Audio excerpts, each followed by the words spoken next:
name is John Thomas, and I play the drums.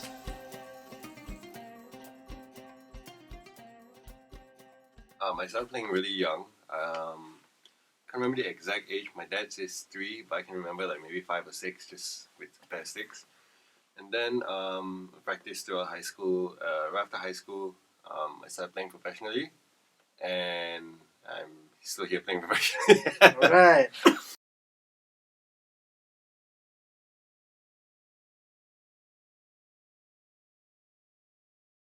Jazz versus traditional Malay music, I would say the percentage is much more skewed towards jazz.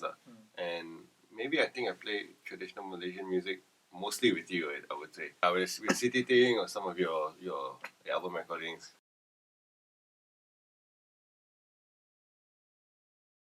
When you call me for the session, and then I say, oh, you said you're doing a paper and you needed to record this one, right? So for some reason, I just stopped project recording. But then when I heard the music and I heard the guy track, I was like, wow. It's like I thought you were your guy track. When I heard your guy drums, I was like thinking, why do I have to record this?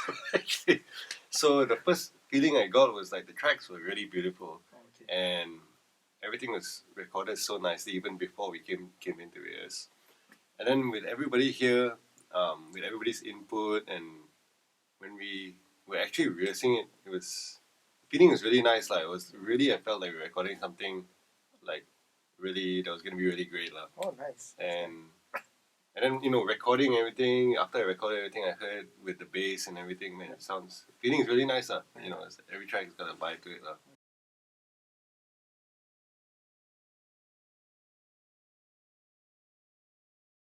I would say every time I look at a lead sheet, this one included. For example, like there's certain things I would notice immediately. Like I would note the first things are like the breaks, and then I'll know there'll be groove markings, and I'll hear what everybody's playing, so you roughly know. So don't really read every single thing because when been reading a while, you kind of know what to do. You see certain chords, you got to accent those chords, and you got to set up certain breaks. But otherwise, I'm just kind of like, you kind of get a rough idea of what you want to do. And then when everybody comes in, Steve comes in, and when Fly plays, we already got 2 percussionists, so I know immediately to keep things not so busy. And then you just kind of decipher the chart that way.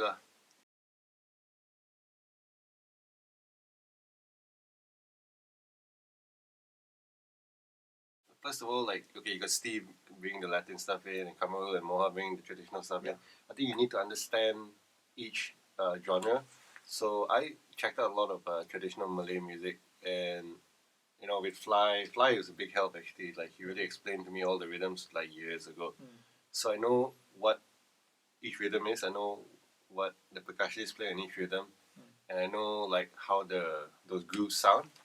So working with these guys, immediately you kind of know how to approach it from a drum set perspective. First off, you got to understand the genre, and then after that, you just got to know that certain genres like the percussion are naturally going to be more prominent than whatever drums they are going to be. So like when you're approaching some of the songs, I'll just try to stay out of their way as much as possible actually, and just keep something really simple and really choose your spots to. I wouldn't say add something in. It's just add like a crash or Otherwise, more or less stay out their way as much as possible. And for other groups, know when to play together. I would say it's the same kind of adjustments I would always make if there was more than one percussionist on the song.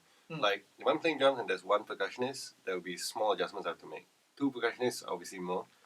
Basically, play less and know that I'll have to. The adjustment I think I would make with 2 percussionists would be to compose parts a little bit more. To firm up your parts. Yeah, so there's not so much improvised parts. I'm not.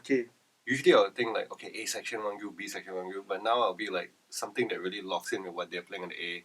Another thing that really locks in what they're playing on the B. And it's more composed and more simplified almost.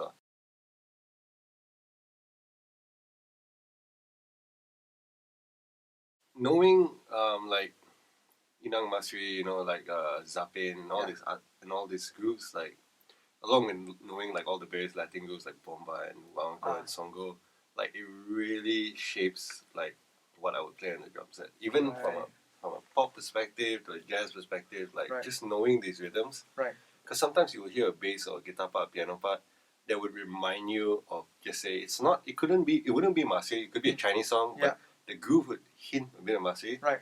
And just knowing that would allow you to approach a song in a very fresh way. Right. It could be just a hi-hat part that is reminiscent of Marseille, but everything else being pop. And immediately you just give the song like, wow, that's a really fresh idea on like this pop groove, you know? And the same thing happens in jazz. So there's a lot of small things that remind me of, just say, a Latin thing, where you can just throw it in. So it doesn't become Latin, but having that rhythmic idea will just give you a fresh take on how to approach whatever you're playing. So that is I would say, a very important part of like how I approach a lot of things. Okay. Yeah. All right.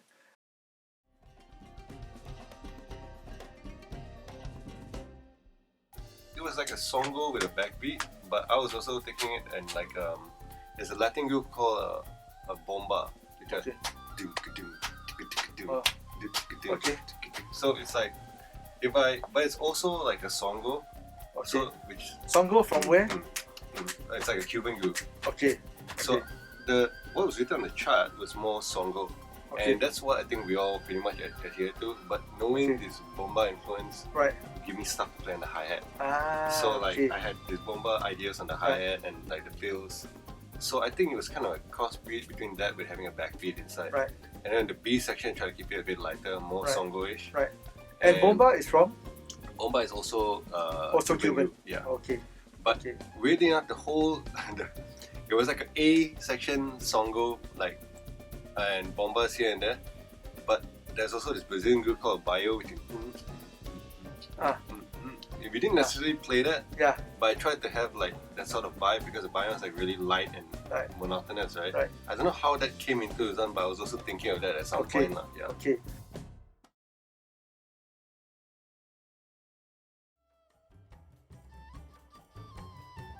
Alright, I think they definitely would think because like sometimes you might hear the rhythms and you might think, oh, it's some Afro-Cuban, Latin African thing. When you hear, like, let's say Kamaro's instrument, I think it's not really a sound people would associate with Latin stuff, or even maybe African genres of music. So they would definitely wonder, like, oh, it's a interesting sound. And the scales used, of course, it's very interesting as well. So the traditional things have been pushed very heavily by the country, right? Purely traditional music. Yeah. Modern music, I've not really seen it being pushed, and so I guess when you have a mix of these two, I understand why traditional music is being pushed, because it represents what our country is and all that. Modern music does not really. But when you have these two, not everybody out there wants to listen to only traditional music, and this is a really nice blend of both sides. So I think there is a need for it because you might go to a local college and play them purely traditional music. I don't know how many people would be interested in it. And if it was only that, less and less people would be listening to it as a generation part. When you have fusions like this, that's really nice and exciting, has both sides. I could hand it to the guy and he'd be like, oh yeah, I'm gonna check this out. Right. So at least then more people would be and they'll keep in touch with the traditional side as well.